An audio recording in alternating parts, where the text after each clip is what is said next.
the sister at the back. I just want to say that, you know you said that about Afghanistan and Afghanistan and America, you said that why would America, or which country from Afghanistan is £10 hot or something like that?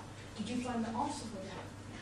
So I believe personally it's controlled by nutrition and research on it, but what did you find out about it? What I discovered was that the Bush administration had been in talks with the Taliban right up until July 2001. And oil companies in America and oil companies in South America, I think it was Argentina, were in a race to try and get the contract to build an oil pipeline from all the little stans around Afghanistan, down through Afghanistan and out of Pakistan. And it's a 420-mile long pipeline. And the Taliban, rightly or wrongly, as a government, said, you know what, we don't want this oil pipeline, we don't want to do this business just yet, and we don't want your dollars. Thank you, but no thank you. And they were so naive, they thought they could walk away and that would be the end of it. I'm not sure about the conspiracy theorists who say that the battle plans were already drawn up in advance, but it is amazing that such a huge military operation was launched and within 26, 27 days of that size. But for those of you who follow history, it will come as no surprise that Britain and America are losing the war in Afghanistan. And if we had a time machine and brought Alexander the Great here, he would say, for goodness sake, do not go into that country. You cannot win in Afghanistan. As the Mongols found out, as the Russian Empire, I mean, the back of the Russian Empire was broken by these raggy little gunmen in their shalwar kameez and their flip-flops. You know, really.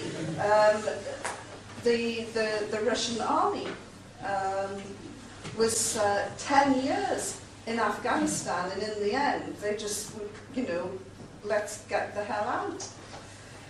3 different British armies have been into Afghanistan and have failed.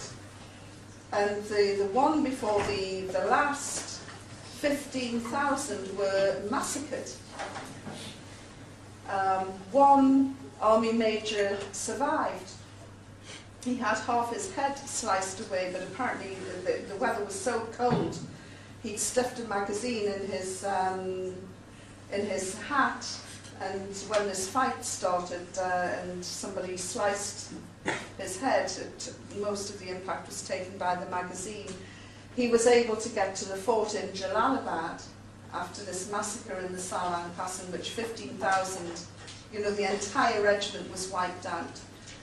And he got away to tell the tale. And essentially, what it is, and the ones who helped me said, we do not like occupiers or invaders in our country.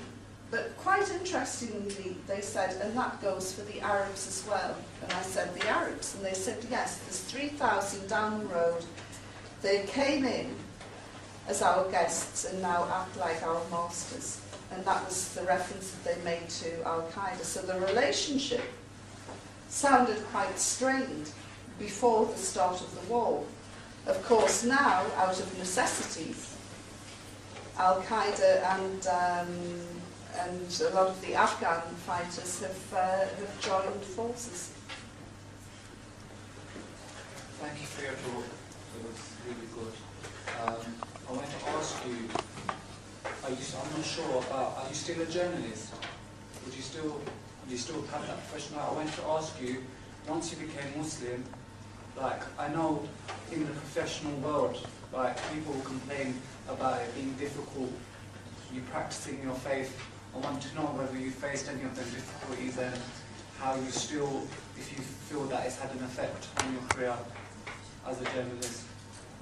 There are some very Islamophobic elements in the media, and they're easy to spot. They'll refer to me as the former journalist Yvonne Ridley. And I wrote to the editor of the Evening Standard recently following an article which referred to Yvonne Ridley, the former journalist. And I said, I am still a journalist. Isn't it strange, or is it just a coincidence, that your news organisation started calling me former when I started putting on a hijab? And can you furthermore tell me why, whenever you do write about me, you always publish a photograph of me not wearing the hijab? She didn't reply. But it's true. There was a story which was actually quite supportive of me in the Evening Standard last week. I didn't see it, but I said to a friend, have they used a picture? And she said yes. And I said, am I wearing a hijab? And she said no. They just cannot bear to show me wearing a hijab. And it's not, I think it's a fear. They're really, if you don't understand something and you can't answer it and there isn't a logical explanation in your mind, you can become quite fearful. And the Mail group of newspapers, the Mail on Sunday, the Daily Mail, the Evening Standard, the Metro News, all of them, they can't bear to show any pictures of me wearing a hijab. Even the Today programme, when I was interviewed a couple of years ago, introduced me as the former journalist.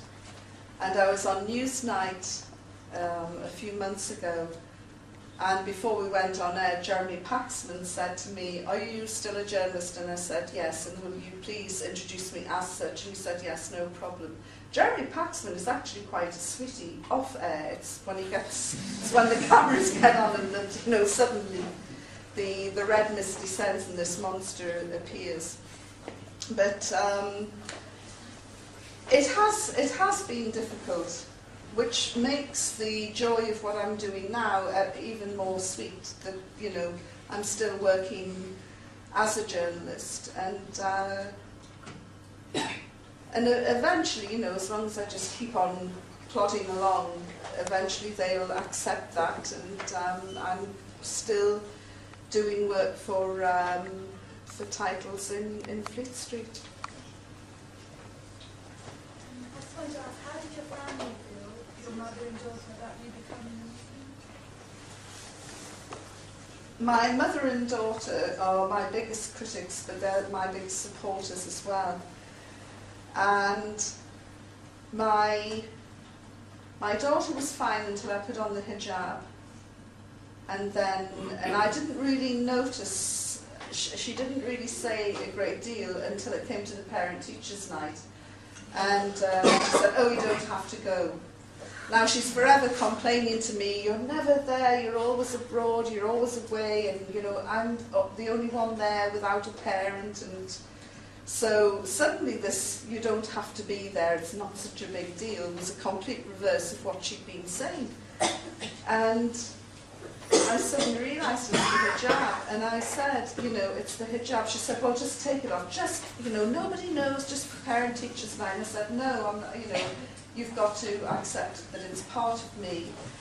And we went along to the parent-teachers night, and it is largely a white middle-class school, and people gave a double take.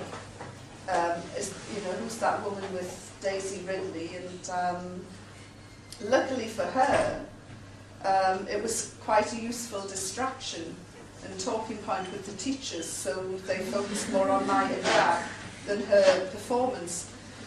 And the biggest ordeal for her was when I was invited to give the speech at the school on prize giving day.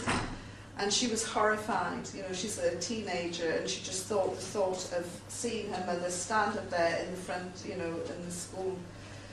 And her school is called Queen Ethelburga's,